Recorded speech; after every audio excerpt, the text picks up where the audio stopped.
Bom, já estamos também gravando a nossa aula, né? Então, bom dia, boa tarde, boa noite para quem vai ver isso aqui futuramente, certo? E hoje eu vou fazer uma aula mais light, né? A nossa prova, então, ficou para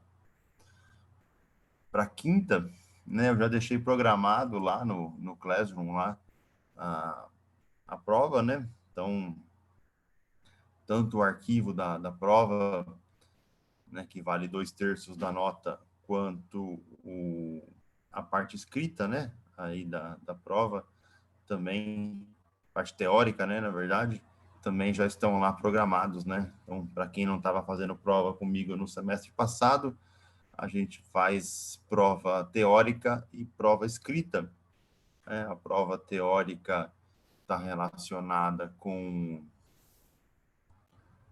questões múltipla escolha, né? Eu crio um formulário e aí vocês respondem esse formulário. Basicamente não tem muita conta lá, quase nenhuma, né? São as questões teóricas mesmo. E a gente tem também a parte escrita, né? Que aí é um arquivo de prova mesmo que eu coloco. E aí vocês têm até as 4 horas da tarde para estar me entregando de volta, né? Caso alguém tenha alguma impossibilidade de horário, né, por favor, me avise com antecedência também, que aí a gente dá um jeito em alguma coisa. Beleza? Mas hoje a gente vai começar aí a parte nova, né? A parte de capacitância, né? Que já é assunto aí da nossa prova 2. Eu também já lancei lá no Classroom, se vocês viram ontem, a nossa lista de número 3 também, que diz respeito a esse assunto de capacitância. Então já estamos aí com o conteúdo já em andamento, né, da prova de número 2. Outra coisa, como eu já havia comentado, né, aí a minha filhinha vai nascer entre sexta e terça-feira, então eu vou tirar aí uma licença de uma semana, né, aí quando isso acontecer, porém vou deixar algumas atividades gravadas aqui, né, algumas atividades assíncronas, provavelmente a continuação dessa aula, né, e a próxima aula 8, que é a aula de corrente elétrica. Eu vou deixar elas já gravadas para que a gente não perca aí, né, tanto tempo, tanto conteúdo em relação ao andamento do semestre. Tudo bem? Beleza? Alguma dúvida em relação à prova, gente, antes que a gente comece aqui? Alguma questão? Certo?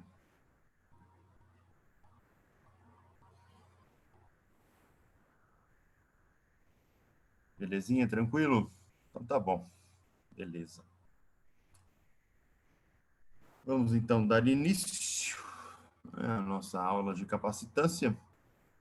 O que é isso aqui? Na verdade, a gente vai acabar fazendo uma revisão, né? Porque a capacitância está relacionada aí também com o cálculo de campo, cálculo de potencial, com lei de Gauss. Então, no final das contas, tá, tá tudo relacionado, né? Então, vamos seguir aí. Então, basicamente, né? O que é um capacitor? Então, esse capacitor, ele é um dispositivo, né, que permite aí um campo elétrico uniforme entre duas placas. Não sei se alguém aqui já viu, teve curiosidade de abrir uma placa eletrônica, uma coisa, computador, etc., e desmontar e montar, né? Mas um capacitor, ele tem basicamente essa cara aqui, ó, né? Esse aqui são alguns exemplos de capacitores, né? Geralmente na sala de aula, eu tenho aqui na minha casa uma caixa de capacitores, eu levo para vocês verem, né, ali, mas como estamos aí impossibilitados de aulas presenciais, né, então aqui a gente tem aqui basicamente aí capacitores de circuitos eletrônicos. Então, esse capacitor aqui, ele funciona basicamente com o objetivo de armazenar carga elétrica e, consequentemente, armazenar energia elétrica, tá? Então, um exemplo clássico de capacitor, né? Não sei se todo mundo tem notebook, né? O computador pessoal aí. Quando vocês geralmente ele funciona na tomada, né? Mas ele tem uma bateria também. E o que acontece? Quando você liga o seu notebook na fonte, né, na tomada, né, geralmente ele tem uma luzinha que fica acesa, não tem? Ali? No meu aqui deve ter, deixa eu achar a minha aqui, ó.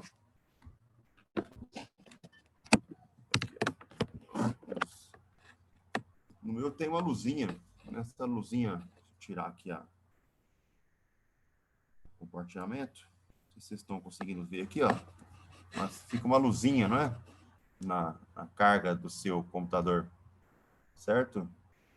Se eu tirar ele da tomada, né? Olha só o que vai acontecer. Eu não vou tirar ele da tomada aqui, mas quando você que a tomada está meio longe de mim, mas quando você tira da tomada, essa luzinha que está aqui, ó, né? Ela demora um pouquinho para apagar.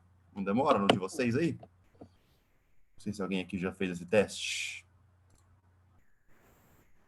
Por que essa luzinha demora para apagar? Porque dentro daquela fonte, né, eu tenho um capacitor que está armazenando energia, né? Então, quando você tira ela da tomada, né, ela demora um pouquinho, essa luz vai, tipo, como se fosse aquele efeito fade out, né?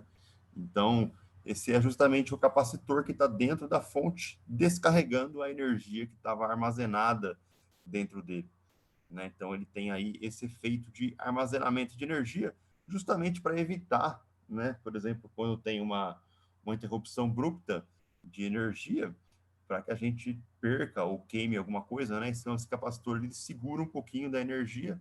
Logicamente que ele não segura muito tempo, né? Demora uns 2, 3 segundos, mas ele acaba perdendo, né? Dissipando essa energia depois, quando desligado da tomada. Não sei se alguém aqui já viu isso, já perceberam esse efeito já? Sim? Nunca viu? Ah, o seu não tem essa luz. Tá, então vamos a um outro exemplo, então, né? Nunca tinha notado também. Ah, máquinas fotográficas, né? Certo? Tem uma. Geralmente a luzinha aparece, né? Não fica uma luzinha acesa aí para indicar que ele está em funcionamento, né? Mas em máquinas fotográficas, né? Não máquina fotográfica de celular, mas máquina fotográfica mesmo, câmera, né? Quando você vai tirar foto com flash, né? Não sei se alguém aqui gosta de fotografia ou algum tipo de coisa, mas quando você vai tirar foto com flash, você não consegue tirar duas fotos em sequência, né? Ali com flash, tem que esperar ele carregar, né? Naquelas máquinas mais antigas tinha até um barulhinho, né? Ficava para carregar, né? Fazia um barulhinho fininho ali, né? Então, esse flash, né? A câmera só dispara flash porque dentro ali do circuito tem um capacitor bem poderoso, né? E esse capacitor ele descarrega de uma vez, né? Então, toda a energia que fica carregada lá dentro, para o flash, vem de um capacitor que fica carregado. Aí aquele barulhinho que você escutava antes para tirar uma foto subsequente, né? Com flash, né? Nas câmeras mais antigas, ela ficava aí, né, para descarregar, né, para carregar o capacitor de novo para dar o próximo flash. Então você tinha aí esse efeito da câmera, né? Sim, Gabriel, é a mesma coisa, é o mesmo efeito aí, né? O da câmera também é a mesma coisa. Sim, é esse motivo, é um capacitor, né? Ele precisa armazenar energia, né? Então ele tem o tempo de carregamento, certo, dele, e aí ele só dispara o flash de novo quando o capacitor está inteiramente carregado, né? Porque aí ele dispara toda aquela energia que está armazenada de uma vez para iluminar, né? E aí você ter o flash aí de uma única vez, né? Só que ele demora um certo tempo para recarregar, né? E aquele barulhinho é justamente o que você escutava dele carregando, né? Então, numa câmera fotográfica aí, até as mais novas também, né? Aí a gente tem esse efeito de capacitor. Tudo bem? Então, esse componente eletrônico, né, esse dispositivo aí, é que permite esse armazenamento de energia. E ele pode ter vários tipos de geometria, né? Posso ter aí geometria aqui tipo esférica, geometria cilíndrica, geometria plana, né, que é o que a gente chama de placas paralelas, que é o caso mais comum aí de capacitor, né? Os cilíndricos também são bem comuns, né? Aqui tem alguns exemplos de cilíndricos aí, bem grandes, inclusive. Tá? E, de maneira geral, né, a gente chama aí que, não importando a geometria, a gente vai chamar sempre de placas, né? Embora isso aí, se for cilindro, são dois cilindros coaxiais, né? Um dentro do outro aí, mas geralmente a gente chama isso de placas, né? Não importando o tipo de geometria. E eles são constituídos de dois condutores isolados entre si. Né? Por que dois condutores? Porque ele tem que sustentar um campo elétrico, né, entre eles. Então, quando você tem aqui um condutor positivo e um condutor negativo, isso aqui tem que ter um campo elétrico atuando no meio, né? E esse campo elétrico tem que ter aí uma direção também, né? Então, a direçãozinha está aqui, sai da carga positiva, entra na carga negativa. Então, a gente tem aí os dois condutores. E a simbologia, né, sempre aí para placas paralelas, significa aí duas hastes, né, aí paralelos, né? Então tem aqui uma haste que seria positiva e uma haste que seria negativa, né? E alguns símbolos você tem aí também, eles são encontrados dessa maneira aqui, né? Um pouquinho mais curvadinho aqui, mas é basicamente a mesma coisa. Essa é a simbologia aí para capacitor. Tudo bem? Beleza?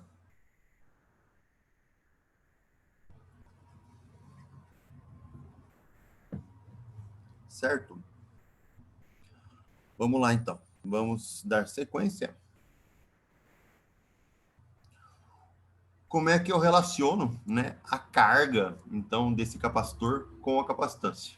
Então, quando o capacitor está carregado, eu digo que sua carga total é Qzão, né? Embora ele tenha uma carga líquida nula, né? Porque eu tenho que ter uma placa positiva e outra placa negativa, né? Mais Q e menos Q. Mas a gente diz aí que a carga total é apenas a carga de uma das placas, né? A carga Qzão. Então, essa carga Qzão, ela é proporcional à minha diferença de potencial. Por como assim diferença de potencial? Porque quando eu ligo esse capacitor aqui, ó, ele tem que estar ligado em uma bateria, né? Então aqui, ó, mais, menos a minha diferença de potencial aqui, tá aqui o meu capacitor. Então, a carga que fica armazenada aqui dentro, a quantidade de energia armazenada, né, ela vai ser proporcional à diferença de potencial que esse capacitor está submetido.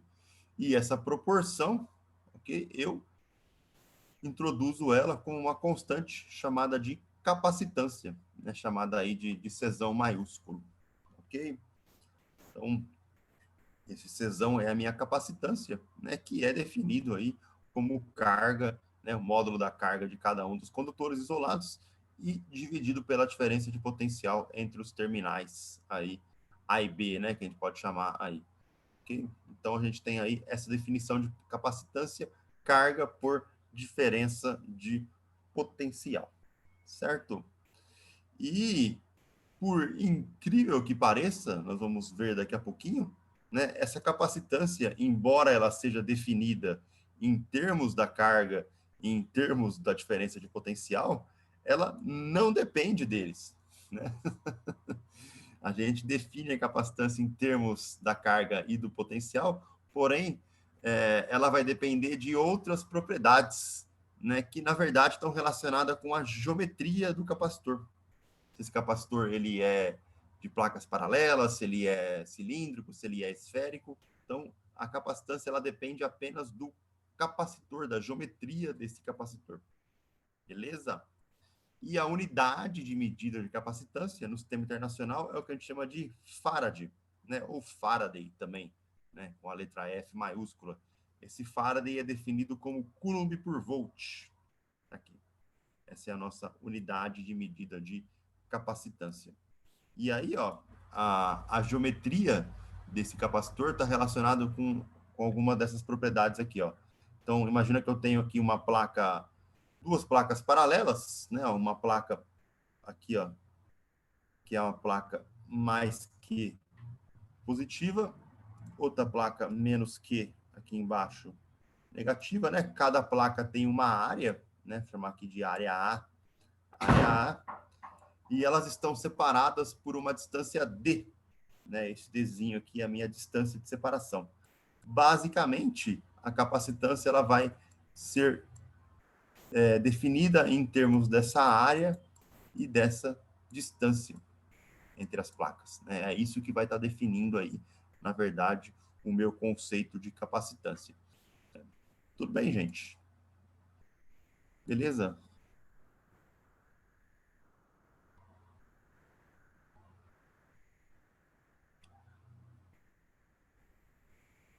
Gabriel, vi sua pergunta só agora, mas na verdade o ímã perto de equipamentos eletrônicos está relacionado com a corrente, né? Porque o campo magnético ele interage com a corrente. A gente vai acabar vendo essas propriedades ainda mais para frente aqui no curso, mas o ímã ele interfere na corrente elétrica, né? Então, na verdade, não é bom, né, ter um ímã próximo aí dos equipamentos eletrônicos, mas é mais por causa da corrente, né, do deslocamento de cargas. Tudo bem? A gente vai ver essas propriedades de magnetismo ainda aqui no curso, mais para frente. Bom, seguindo então, a ideia aqui, né, ó, é que a capacitância ela depende, ela também interfere, né, porque a corrente também passa no capacitor, né? Então ela interfere porque no capacitor passa corrente. A gente vai ver daqui a pouquinho como é que o capacitor se carrega e se descarrega. Então, a geometria do capacitor vai depender, então, dessa área entre as placas, que eu chamo de A, e da distância entre elas, que eu vou chamar de D, né? Que é basicamente isso que a gente acabou de ver aqui, né? Então, tem essa área, a área de uma das placas, e a distânciazinha D aqui, que separa entre elas, né? O campo elétrico, ele existe, né, no interior das placas, aqui, ó. Entre elas, ele é mais forte. Em alguns outros, né, dependendo de como for a dimensão entre as placas e a área, né, a gente pode desprezar esse campo elétrico do lado de fora, que é o que a gente chama de efeito de borda, né? Então, esse campo elétrico nas bordas, ele é desprezível quando a minha área é muito, muito maior do que a distância entre elas. Então, o que importa para mim mesmo são os dois fatores de geometria, área e distância entre as placas. E o campo elétrico dentro delas, né? Logicamente. E como que a gente carrega um capacitor? Ok? Vamos lá, então. Vamos entender aqui um pouquinho do carregamento. Então, basicamente, né, o capacitor aí são duas placas condutoras, né, paralelas, ligadas a uma bateria, né? Vou chamar aqui de bateria B. Aqui eu coloquei uma chave, né? É colocado uma chave aqui também, só para questão de ligar e desligar, né? Então, o que acontece? A primeiro momento, essa chave está aberta, né? Com a chave está aberta, o circuito está aberto, e a gente não tem aí fluxo de carga, né? Passando de um lado para o outro. Então, quando a gente fecha essa chave, né? Fechando-se a chave aqui, o que acontece? Os elétrons, né? Que são os meus portadores de carga, eles vão sair da placa A positiva, né? Ó. Então, o que acontece? Os portadores de carga, que são os elétrons, eles estão aqui, ó, Ezinho, Ezinho, Ezinho. Como a carga é negativa, a partir do momento em que você fecha a chave, esses elétrons eles vão fluindo para o terminal aqui da bateria, né? O terminal positivo atrai as cargas negativas, né? Como a gente já tinha visto aí em relação à força elétrica. Cargas positivas atraem cargas negativas. Então, esses elétrons são atraídos aqui, né, para o terminal positivo, deixando essa placa positivamente carregada, né? Uma vez que ela perdeu cargas negativas, ela fica carregada positivamente, certo? Então, ó, a minha placa da esquerda fica carregada com sinal positivo. O mesmo número de elétrons, né? Ele é deslocado do terminal negativo da bateria. Então, esses elétrons que estão chegando para cá, eles são também deslocados para o outro lado, né? Então, aqui, ó, eles são repelidos, né, pelo terminal da bateria. E aí eles vêm aqui, ó, sendo depositados na minha placa da direita, que é a minha placa negativa, né, deixando a placa B carregada negativamente. Esse movimento aqui dos elétrons, certo? Ele vai ocorrer até que a gente atinja o equilíbrio,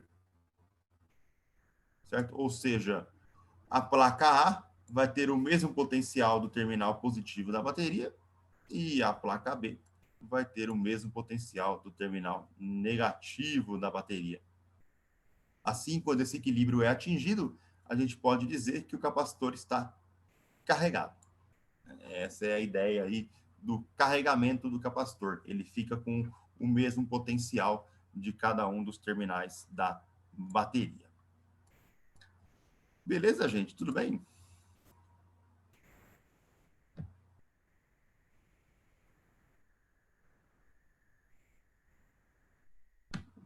Alguma dúvida por enquanto?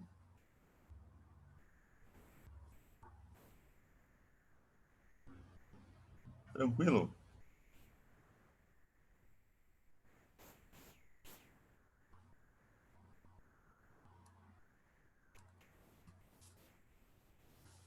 Ok, beleza. Então, esse aqui é o meu carregamento, né? A carga de um capacitor. E como calcular a capacitância, né? Agora, eu lembro que eu estava falando que para calcular a capacitância, né? A gente vai depender da geometria, né? E vamos usar três etapas aí. Essas três etapas a gente vai revisitar um pouquinho aí das propriedades que nós vimos aí antigamente, né? Então, olha só. Eu vou precisar calcular o campo elétrico via lei de Gauss. Essa é a primeira etapa. Eu vou estar precisando calcular o potencial elétrico via equaçãozinha de potencial, dV é menos E produto escalar de ds, e eu vou estar aplicando a minha definição de capacitância, carga por potencial, ok?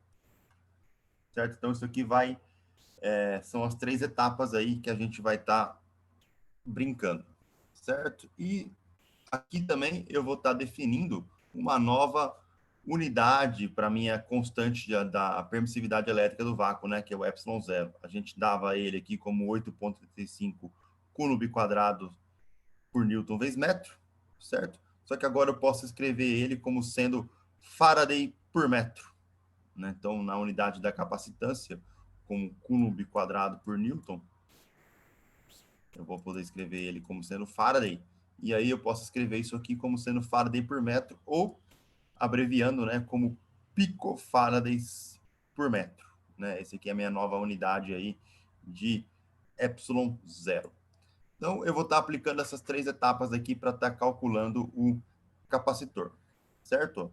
Vocês podem ver aqui, ó, que a capacitância, né, ó, ela vem aqui, ó, como sendo uma propriedade do capacitor, né, ó. Então, independentemente da onde eu coloco ele, né, ó, 2.200 microfaraday, 1.000 microfarads, 470 microfarads. Então, independente, né, da tensão ou da carga que ele está gerando, né? Então, o capacitor aqui ele vai depender basicamente da geometria, certo?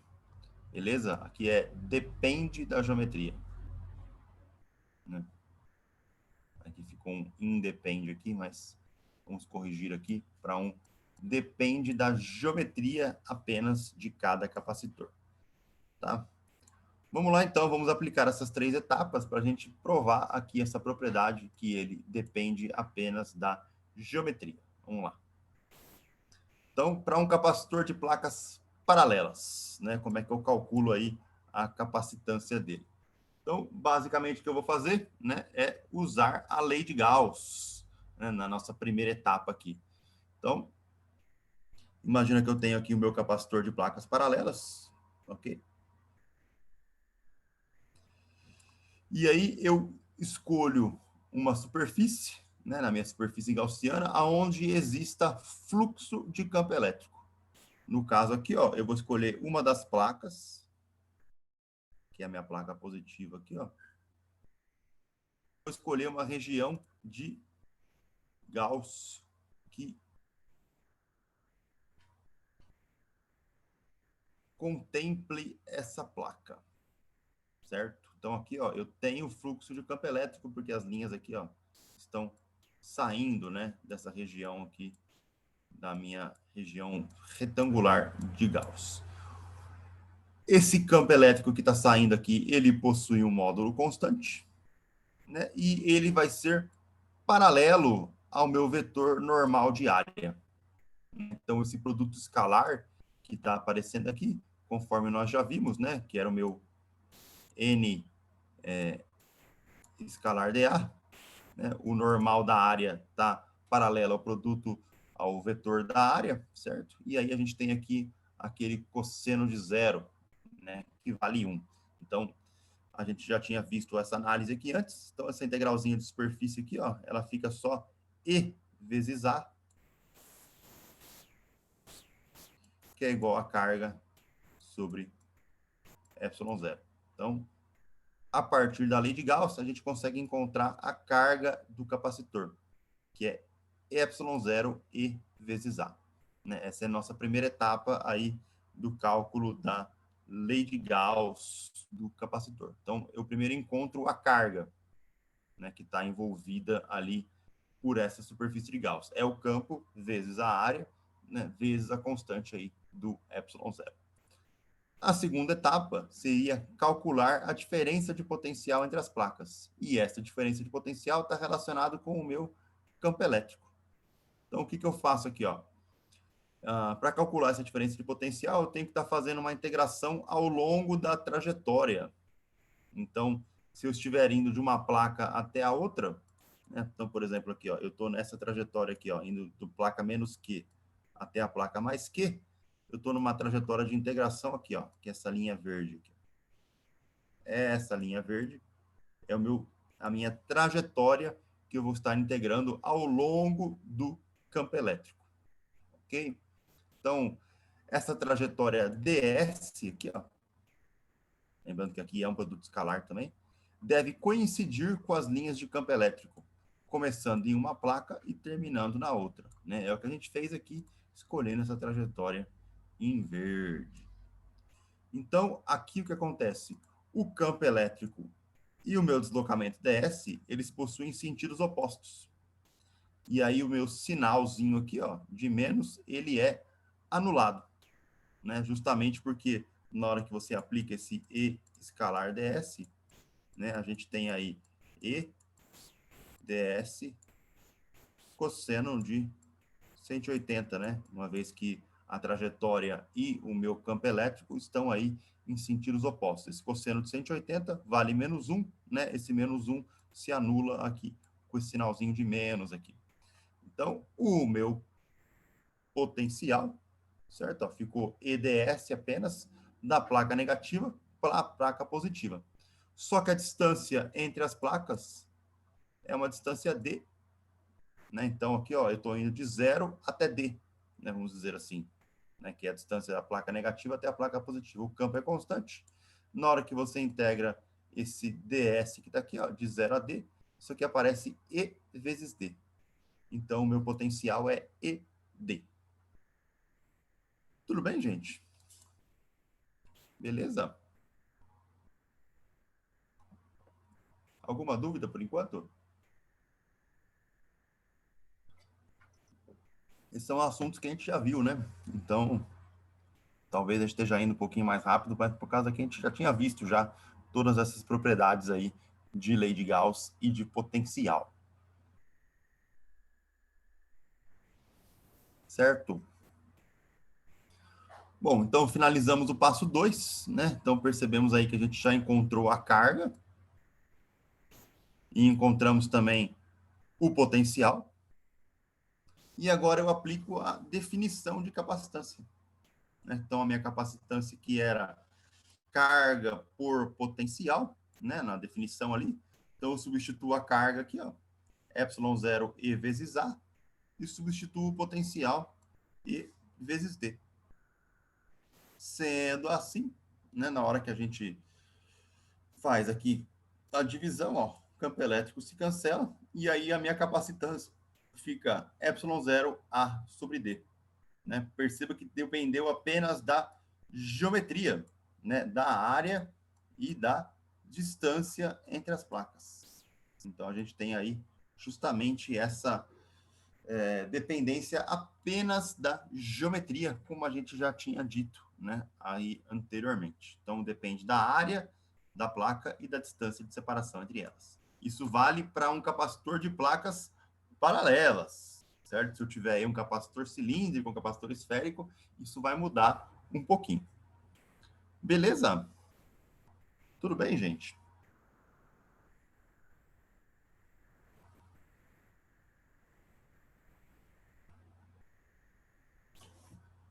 Alguma dúvida aí?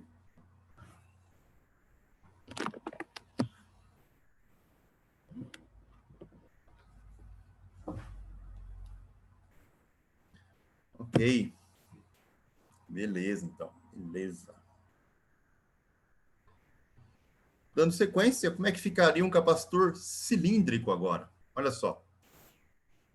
Então, para um cilíndrico, né, aí a coisa vai mudar um pouquinho de figura. Então, imagina aqui o seguinte agora, eu vou usar os mesmos passos, né? Vou usar a lei de Gauss e vou usar de novo a definição aí do potencial para estar calculando a capacitância de um capacitor cilíndrico. Então, a primeira coisa que a gente vai fazer, ó, né? Eu tenho aqui, se o capacitor é cilíndrico, ele é um cilindro, né? Concêntrico com o outro. Então, estão aqui os meus dois cilíndricos aqui, ó, um concêntrico com o outro, ok?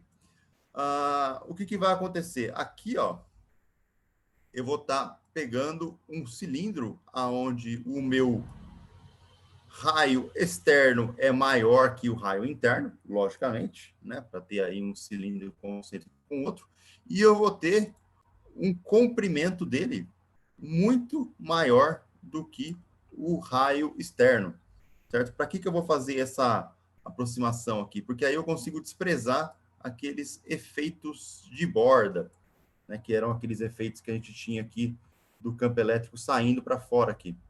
Né? Então, eu tenho que desprezar esses efeitos e eu faço isso aplicando essa propriedade de o comprimento dele, né, ser muito maior aí do que o raio externo.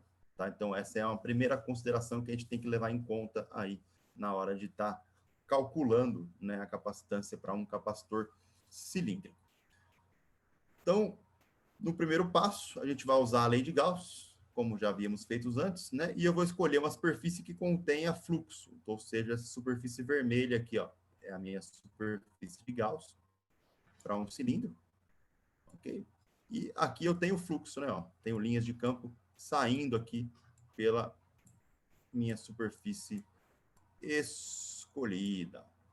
Nesse caso, de novo, né? O módulo do campo elétrico é constante e o meu campo ele vai ser também paralelo ao meu vetor de área. Né? Então, aqui, ó, E paralelo DA, novamente aqui, para que esse produto escalar, né, na hora que eu abro ele aqui com o vetor normal da área, ele dê um ângulo de 0 graus, né, entre o campo e a área, e eu posso estar saindo com a lei de Gauss aqui bonitinha.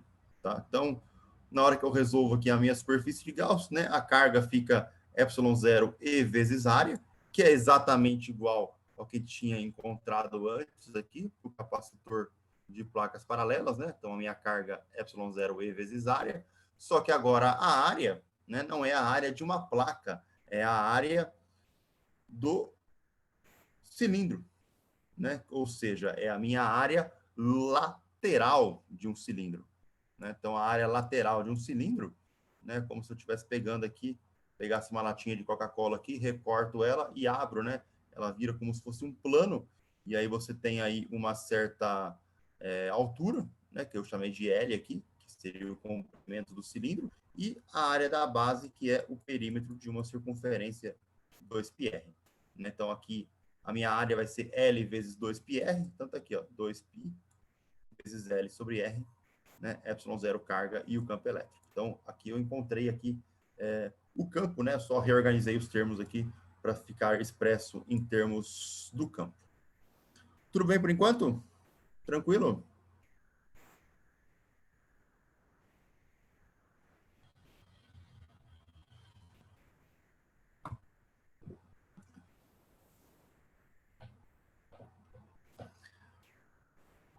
Então, esse foi o nosso primeiro passo, né? Calcular aí a carga ou, consequentemente, aí, exprimir ele em termos do campo elétrico. Então, o primeiro passo concluído com sucesso. Segundo passo agora, eu preciso calcular a diferença de potencial entre as placas. Então, essa diferença de potencial, ela vai estar relacionada de novo, né, com o campo elétrico e uma trajetória de integração entre as placas, né? Então, eu vou pegar aqui o pontinho, fazendo preto aqui, ó. Um pontinho na placa negativa, um pontinho na placa positiva e a minha trajetória de integração seguindo esse caminho aqui, essa trajetória verde, né? Sentido radial, né? Sempre aí lidando com o sentido radial. Ou seja, aplicando a definição, né? dV menos integral do produto escalar entre campo e o meu deslocamento. A trajetória de integração começa numa placa e termina na outra, né? E deve coincidir aí com o campo elétrico. Novamente, esse E e o meu ds, eles possuem sinais opostos, né? E se anula aqui o meu sinal negativo, né? O menos aqui da minha integraçãozinha, certo? E aí o que acontece? Aqui, ó, então fica apenas EDS, né? Então o meu E é o próprio E que eu calculei lá em cima. Ele tá aqui, Ezinho aqui, tá? E a minha trajetória, perceba que ela tá em termos do raio, certo? Então aqui o que acontece? Esse DS, né, ele fica sendo um DR, porque eu estou integrando de uma placa externa, né, de um cilindro externo, até um cilindro interno radialmente. Né? Eu estou indo aí da placa B para a placa A, ok? E aí, só que esse sinal de menos aqui que estava aqui na frente, né, eu inverto os limites de integração, né, para poder estar analisando aqui, ó. Então, em vez de ir de B para A, né, na hora que eu faço a integralzinha aqui, né, esse sinal aqui vai inverter os limites de integração, por isso que ficou um ln de B sobre A, né? Essa integral aqui de dr sobre R, ela dá ln de R, né? Como eu estou fazendo aqui de B até A, mas temos o sinal de menos aqui na frente, né? Eu acabo invertendo aqui, ficou ln de B sobre A, naquela propriedade, onde ln de B menos ln de A, né, é a divisão aí de B sobre A. Certo? Então, o meu potencial ficou descrito aí, então, como carga 2πε0 L, ln de B sobre A. E aí, o que acontece? Agora, eu substituo, né, tanto a carga quanto o meu potencial aqui na definição da capacitância.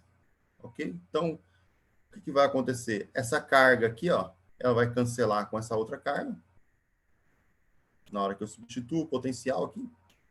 Né? E perceba que a capacitância, de novo, ela depende apenas da geometria, né? Ela depende do parâmetro L e depende aí do parâmetro B e do parâmetro A, que são raio externo e raio interno. Né? Mais uma constante aí, 2πε0. Então, a gente tem aí, novamente, né, o meu capacitor de placas cilíndricas, dependendo apenas da geometria. Tudo bem? Beleza?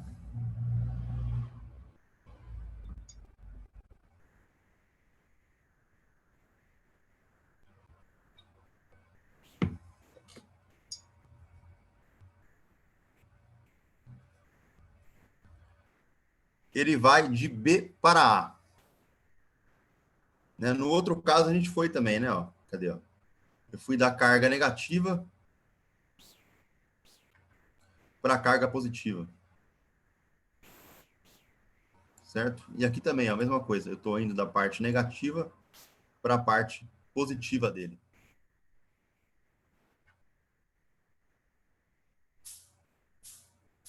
Beleza? Eu sempre estou indo do menos para o mais, né? Porque a linha de campo elétrico ele vai sair da parte interna para a parte externa do capacitor. Fazendo aí o sinal de integração invertido entre eles, né? Aqui.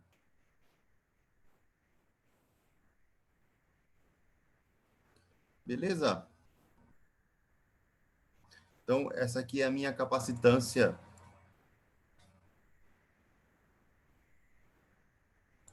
para capacitor cilíndrico. Deixa eu ver aqui. Então, perceba novamente, né? Ó, dependendo apenas dos parâmetros, né? L, B e A.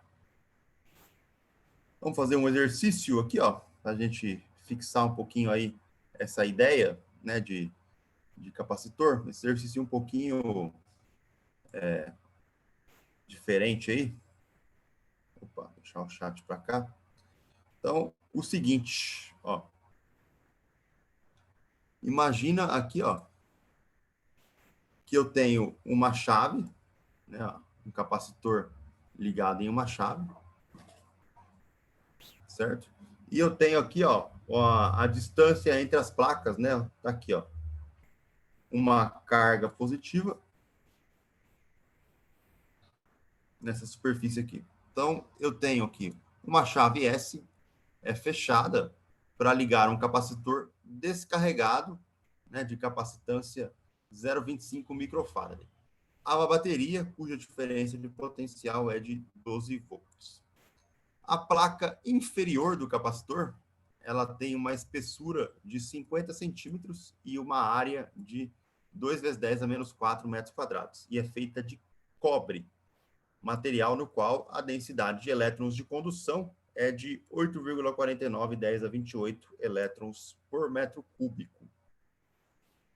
E aí ele pergunta, de que profundidade no interior da placa, os elétrons se movem para a superfície da placa quando o capacitor está totalmente carregado. Né? Então, ele quer saber o seguinte, aqui. Quando a gente estava carregando o capacitor, né, vamos fazer esse desenho aqui, ó, os meus elétrons, eles eram arrancados, né, da placa condutora para o terminal positivo da bateria, justamente pela atração coulombiana.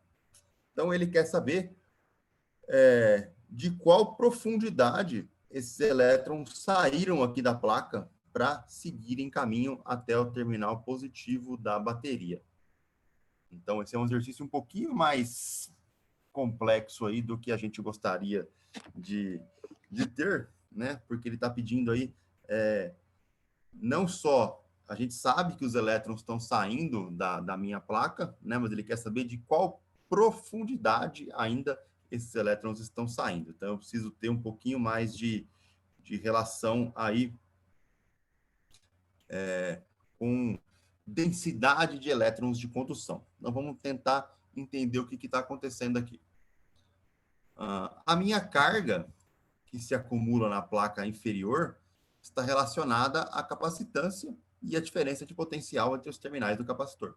Então, como a placa inferior está ligada ao terminal negativo da bateria, os elétrons de condução se movem para a superfície da placa.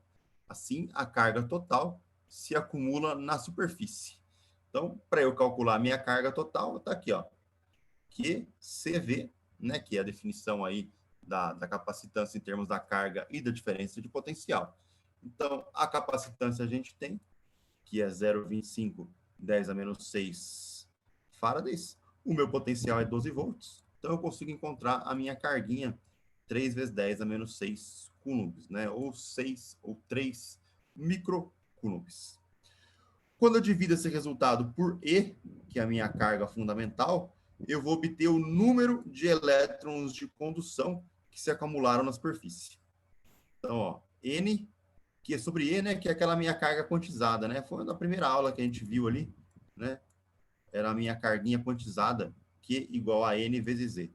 Ou seja, em 3 vezes 10 a menos 6 coulombs, eu tenho aí 1,873 vezes 10 a 13 elétrons. Esse é o número de elétrons que vão estar aí se movimentando, né, conforme o meu capacitor está sendo carregado.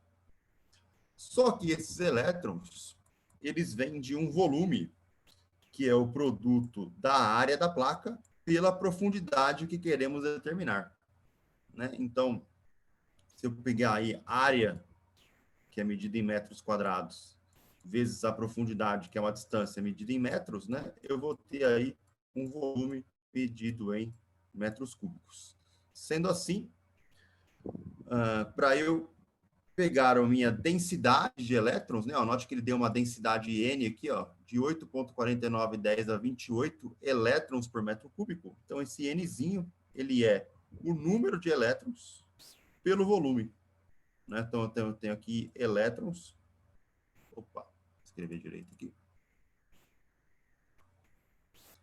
Elétrons por metro cúbico, né? Ó, N por área vezes distância. Sendo assim, eu consigo reorganizar os termos para achar essa distância que está aqui, ó, que é o que ele está pedindo no exercício. Ou seja, a distância é Nzão dividido por A vezes Nzinho. O Nzão é esse cara que eu já tinha calculado aqui, ó, 1,87310 a 13 elétrons. A área é a área da placa que ele me forneceu no exercício, né? 0,20 ou 20 vezes 10 a menos 4. Tá aqui. E o Nzinho é a minha densidade de elétrons, né? Que é esse 8,4910 a 28. Fazendo essa continha, eu consigo chegar que a minha distância é da ordem aí de 1,1 picometros, né? Ou aí 1,1 vezes 10 a menos 12 metros. Essa era a distância que ele estava querendo calcular no exercício.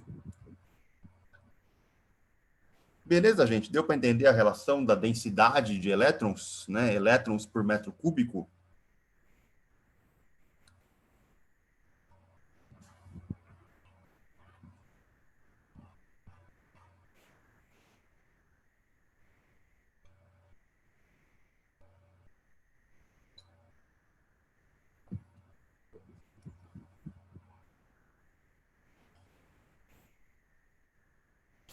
Tranquilo?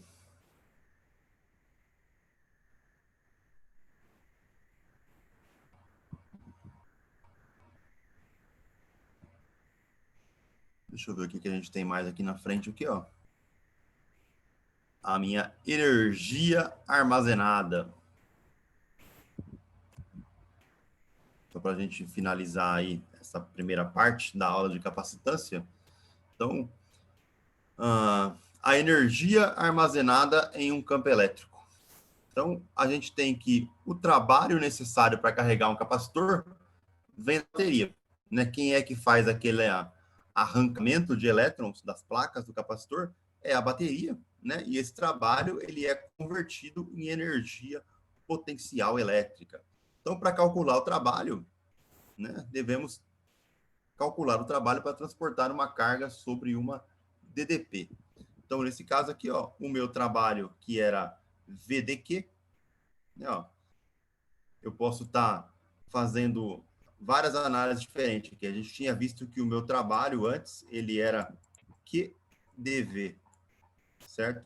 Só que aqui, ó, o que está acontecendo? Antes estava variando a minha diferença de potencial. Agora eu estou variando a minha carga. Então, eu posso estar trocando aí a minha variável de variação, né? Vamos dizer assim.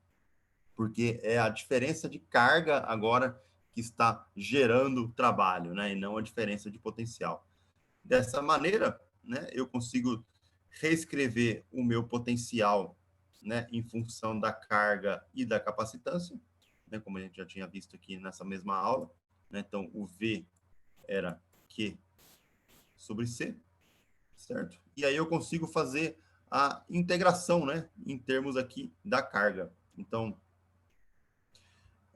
ficou 1 sobre C sai para fora, né, que é a constante da capacitância, eu vou integrar essa carga, né, de 0 até a carga total, que eu chamei de Q.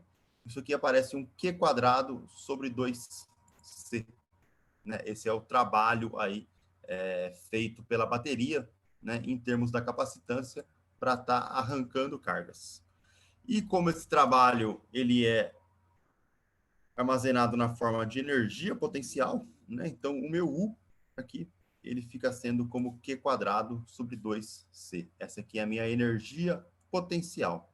Porém, eu posso estar escrevendo, né, em termos, né, da diferença de potencial, uma vez que a minha carga ela é C vezes V, né, a minha energia potencial pode estar sendo escrita como meio de CV quadrado, né, que parece aí, lembra a equação da energia cinética, né, meio de M V quadrado. Então, essa aqui é a minha energia potencial armazenada.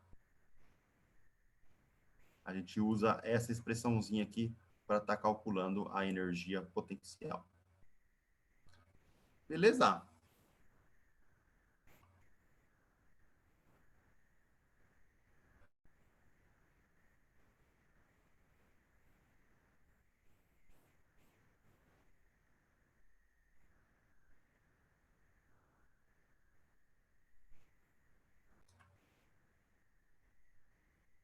Né? Exatamente. A gente está basicamente fizemos uma revisãozinha aí, né, da prova aí.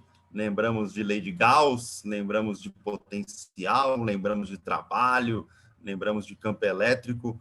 Foi até que bom, né? A gente começar uma matéria nova aí, para estar relembrando aí da parte da matéria, né? Dando uma refrescada na cabeça aí, né? Até que está fazendo um pouquinho de sentido aí ter começado a matéria nova.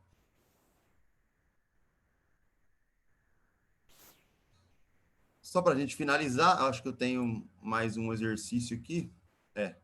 Mais 2 slides, a gente já termina a aula aqui, gente. Ó. Olha só. E eu tenho também uma densidade de energia, né, que seria uma densidade de energia. Eu chamei aqui de Uzinho, né, que é a energia por unidade de volume. Né? Então, como o capacitor, o campo elétrico entre as placas é constante, a minha densidade de energia também vai ser constante, né? Ela vai ser uniforme. E aí a gente tem a seguinte definição aqui, ó. O meu Uzinho, ele é a minha energia total pelo volume. Então eu vou pegar aqui, ó. O volume vai ser a área entre as placas vezes a distância entre as placas. Certo? Ó. Então, e o meu Uzinho é a minha energia potencial. O meu U é CV quadrado sobre 2, que a gente acabou de ver no slide anterior, ok? E o meu volume está relacionado aí com área vezes distância.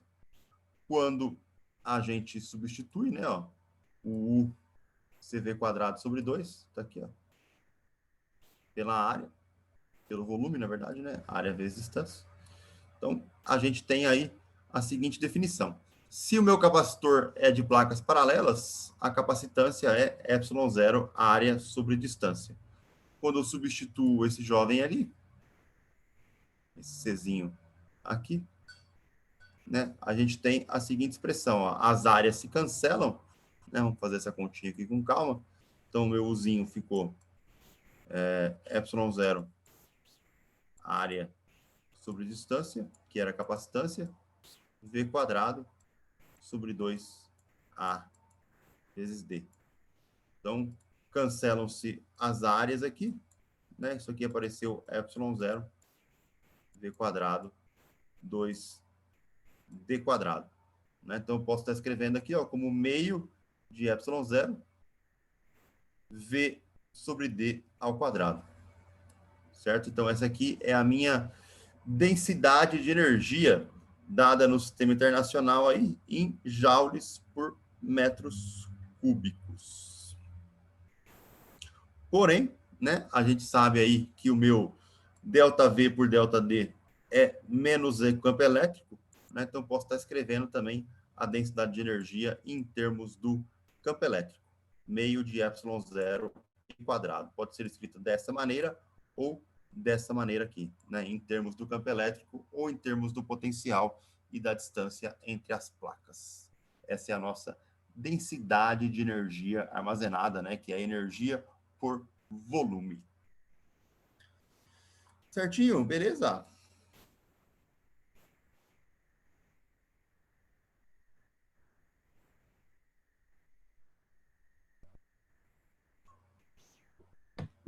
Vamos fazer um exercício para fixar todo esse conteúdo aí. Então, olha só. Imagina que eu tenho uma esfera condutora isolada de raio 6,85 centímetros e ela possui uma carga de 1,25 nanocoulombs. Ele pergunta para a gente aí, ó, qual é a energia potencial armazenada no campo elétrico desse condutor e qual é a densidade de energia na superfície da esfera. Tá? Então, para um capacitor esférico, né, que é um dos exercícios da lista aí para vocês estarem resolvendo depois, né, com raio interno e raio externo, né, como se fossem aí duas esferas concêntricas uma com a outra, ok? Uma com raio interno Azinho, uma com raio externo Bzinho. A capacitância é dada por essa expressão aqui, ó. 4πε0 A sobre 1 menos A sobre B. Tá? Isso aqui é um exercício da lista aí para vocês brincarem depois. Ok? Só que o meu exercício está dizendo que eu estou com uma esfera condutora isolada, ou seja, eu não estou com um capacitor esférico, eu estou com apenas uma esfera, não é uma esfera dentro da outra.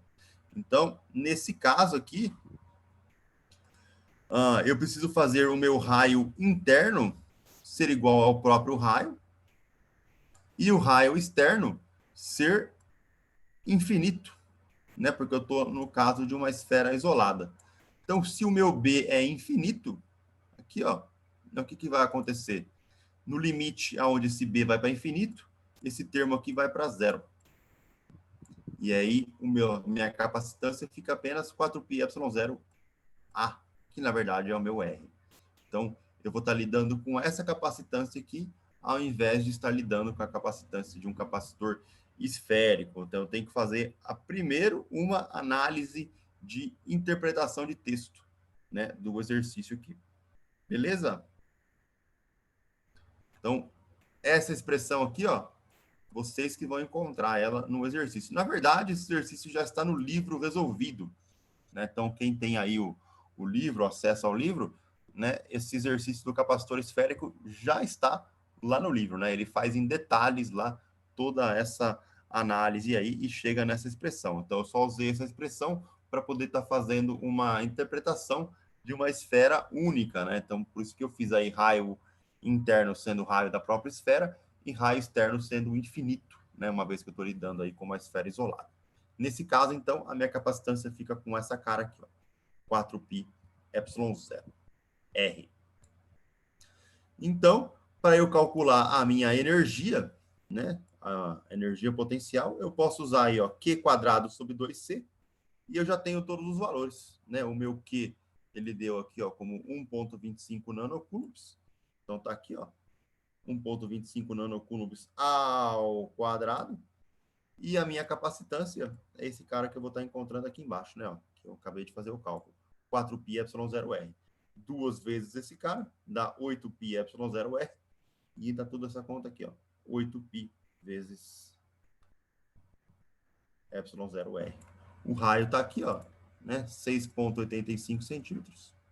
Fazendo essa continha, eu vou chegar que a minha energia é da ordem de 103 nanojoules. Beleza?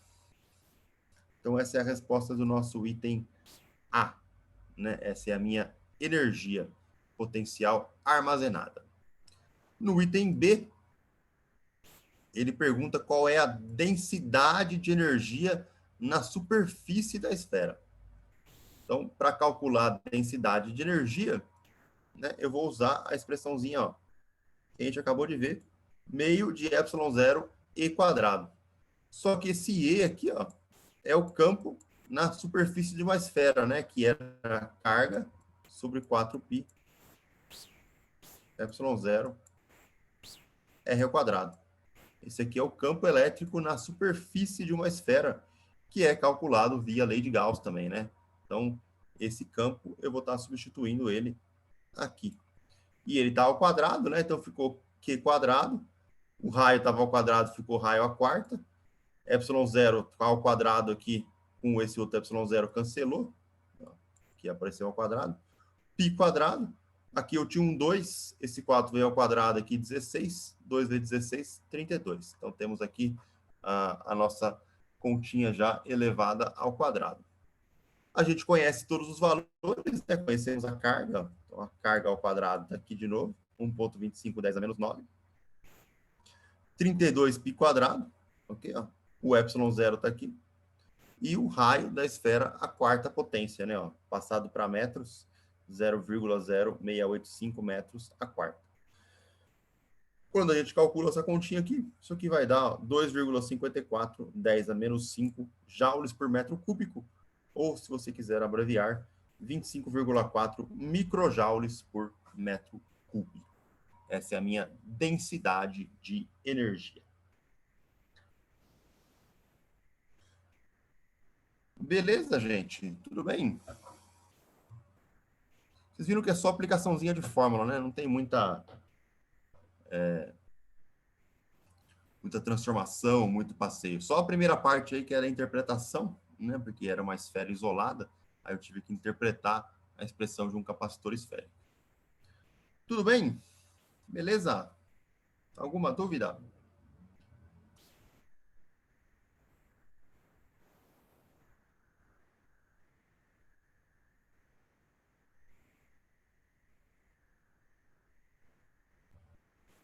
Ok. Então, essa parte que vem pela frente aqui, ó, que é a parte de associação de capacitores, que é um assunto um pouquinho diferente, eu vou deixar ela para depois, né? Se alguém tiver alguma dúvida também da matéria da prova P1, também pode aproveitar para tirar agora, né? Senão a gente encerra por aqui. E aí na quinta-feira temos a nossa provinha.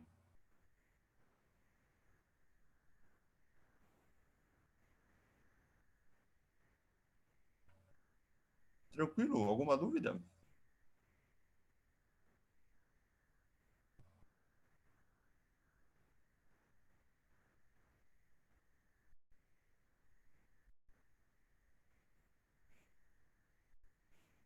Só lembrando, então, que na quinta-feira, né, a nossa prova, e vocês não precisam entrar aqui no Zoom, né? Não precisa estar entrando na aula aí.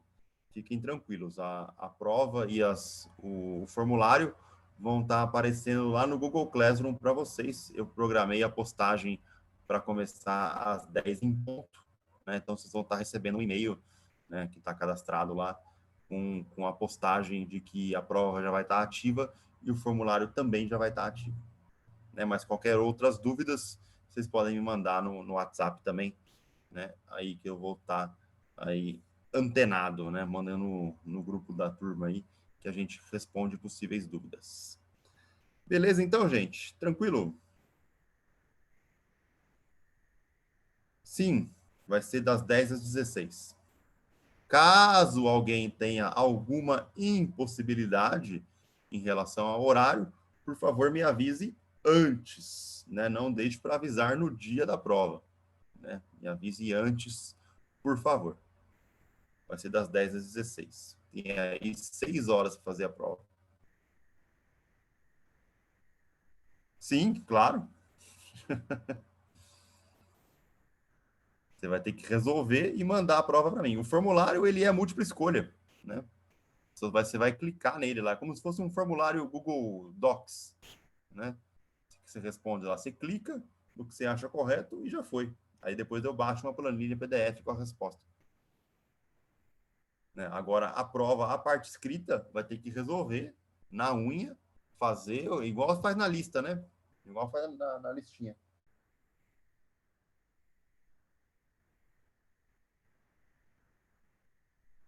Resolve, tira foto e faz o upload.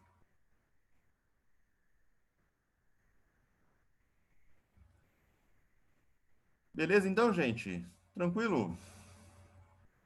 Quaisquer dúvidas, estamos aí. Estamos a postos no grupo lá. Ok? Um abraço, então. Boa semana, boa prova na quinta-feira e tudo de bom. Valeu. Tchau. Até quinta. Falou.